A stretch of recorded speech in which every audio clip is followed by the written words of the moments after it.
everybody, welcome back to another episode of my Minecraft 1.16 Let's Play. So today is episode 10, and we are finally going to be building a mob farm. So I have already kind of picked a place. It was that same place that I kind of showed off in the last episode where I came back here and I showed you, or I told you, that there was a lake area behind our base area that I wanted to build it at. So in a live stream earlier, I went and I gathered some materials and I built up 128 blocks up, and I built this little platform and I linked up another portal. So if you want to watch me do that, you can check out the VOD on twitch.tv/fate_object. So just to show you where the nether portal is in relation to our base, I'll go through here really quick. And the nether portal is here, and then that's our home portal right there. So just to kind of show you where it is in relation to our base, I'm just on the top of this hill right next to our area over here, and you can barely see the tower right here, which I think I might get rid of that pillar of blocks right there so that it's just like a floating platform, because that kind of looks silly, and I'm not going to be using the ladder anymore unless, like, not even if I die or anything, because the portal is there. But speaking of this area over here, we also in the live stream went over design ideas for the buildings over here, so I will get into that right now. So on the live stream we did some messing around here in my creative world, and I just kind of built up the idea that I have already on my single player world. And I know that I want to do color in there because I did in my first building, and I just want to break up like the dullness of all these neutral colors. So we played around with colors of terracotta in here, and these are the colors I like with the color palette. So we have light blue, lime, yellow, green, magenta, undyed, or just regular terracotta, light gray, white, and brown. The other colors just I wasn't feeling it. They were either too dark or too out there, I guess. They just clashed way too much with the rest of the palette, but I really like the light blue. So I kind of just built up this smaller panel and then this bigger panel, and I think I'm going to go with the same roof, like peak shape. I think shape is the word I'm looking for, but I don't want it to be, you know, coming all the way down to the ground like my first building is. I don't want all of them to look exactly the same. I want them all to be different, which is exactly why I tried out a whole bunch of different colors, because I think every single building is gonna have a different color on it. We might mix a couple colors together, like we might put color and white, or color and brown, color and undyed. I'm really not sure how we're gonna do it yet, but this is kind of the color palette that I'm looking for, and I think it looks really good. So as far as materials go, this is everything I gathered up. This is everything you're gonna need. You don't need the mushroom, and you don't need the signs. Like in the tutorial that I'm following, he doesn't mention the signs, but somebody in the comments suggested putting signs like where the dispensers are to avoid it double ticking, like double pulsing, I guess, but I don't know if that works. We're gonna try it. Anyway, the tutorial I am following for this mob farm is from FazyCraft, so it's like the classic diamond shaped one, and that seems to work pretty well for me on my personal world.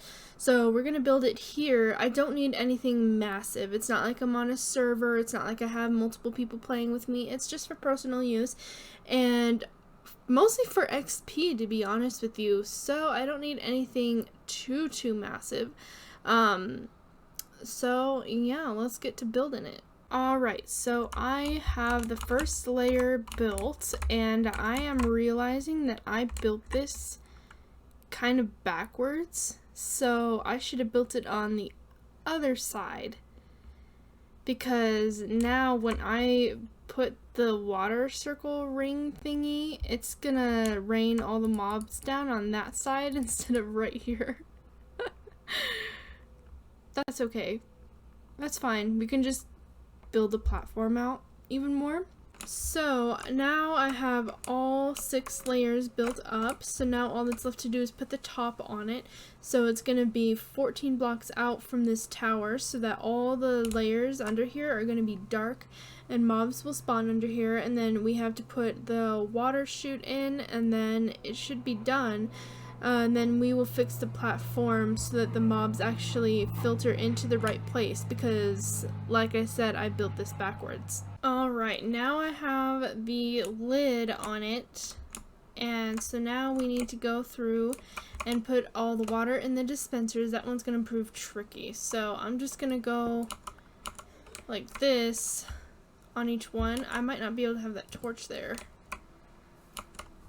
I wanted to put a torch there because mobs could still spawn on the top of this block, but, you know, whatever. I think it's fine. So, now I just need to break these 2, and then I'm going to go down. I'm going to put a slab and then put a water bucket in the dispenser. I'm going to go grab all the rest of my water blocks, or all my water buckets, and we'll finish doing that. Okay, so here's the finished product. I'm gonna turn down the sounds to off. So here's the finished product. So it turns out that the thing wasn't too far off, and I actually didn't build it backwards. It was just a couple of blocks to the left, so I just built it up. It wasn't that big of a deal. So it was all. I also built it down too low, so I had to bring it up a couple of blocks to make sure that these guys didn't die when they hit the ground. So I'm actually gonna light this up right here. So I just put like this step up right here, and then we can come in and kill them, and we have to break the slab to grab the experience, but there's enough time in between waves of mobs falling that I don't think that'll be that big of an issue, and I have mending on my pickaxe, so it's not like it's wasting any durability or anything like that. I just can't leave it, leave the slabs off the bottom right here, because if I do, then the baby zombies can actually walk through and kill me, and I don't want that. So doing it this way with the slabs right here prevents the creepers and the skeletons from seeing me from right here and killing me. However, if I walk all the way up here, the ones at the back can see me. But an actual benefit to that is when I walk up here and the skeletons see me, they shoot the creepers that are in the back, and we get music discs. We have a lot of music discs now. These are just trash from me trying to fix it. Anyway, yeah, so we have a lot of records. So I'm actually going to just build this platform out a little bit more, and then I'm going to not build like a storage system, but I'm gonna put like some chests up here to sort the mob drops out. We actually get quite a few drops from this farm. Right, so I just built out a little bit over here and placed some chests. So right here we have stuff that zombies drop. They drop rotten flesh, carrots, potatoes, iron. And then we have skeleton drops, we have bones and arrows, gunpowder from creepers, string and spider eyes from spiders, witch drops because witches actually spawn in there and we get the drops. And then up here is where I just have all the armor, the discs, the bows and stuff, and then like the random tools and stuff that zombies drop. So yeah, we're not doing anything too extensive up here. So now that I have this, actually though, we can actually trade the rotten flesh with cleric villagers, and then we can get ender pearls from cleric villagers, which means now that I actually know where a blaze farm is, I can get a lot of blaze rods for a lot of blaze powder, and we can actually get eyes of ender, so we can actually fight the dragon now. But I actually don't want to do that just yet. I want to get a little bit more established, get a little bit better tools and stuff. I definitely want a better bow before I do that. But we can now get an ender chest, which is great because I have been having some inventory issues. And then once we get a little bit more settled and we get all of our tools up to par, then we can fight the dragon. It's close, guys. It's never actually too early to start preparing for something, is it? we can start preparing for the Ender Dragon fight, right?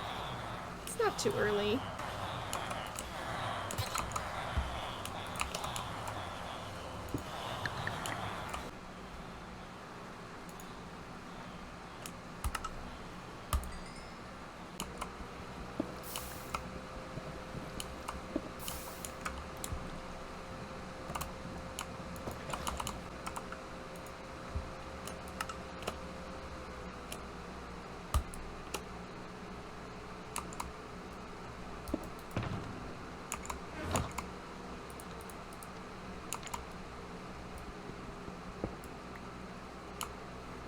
That feels so good. Alright, everybody. Oops. Alright, everybody. So I think that's going to do it for today's episode. If you enjoyed, be sure to let me know down below. That's loud. Anyways, I think next episode is going to be a building episode, but maybe the episode after that, or like over the next couple of episodes, I think we will do some preparation for the Ender Dragon fight, and then we'll do it. Like, why not? We're prepared. Let's just do it. So anyways, I will see you in the next episode. Bye!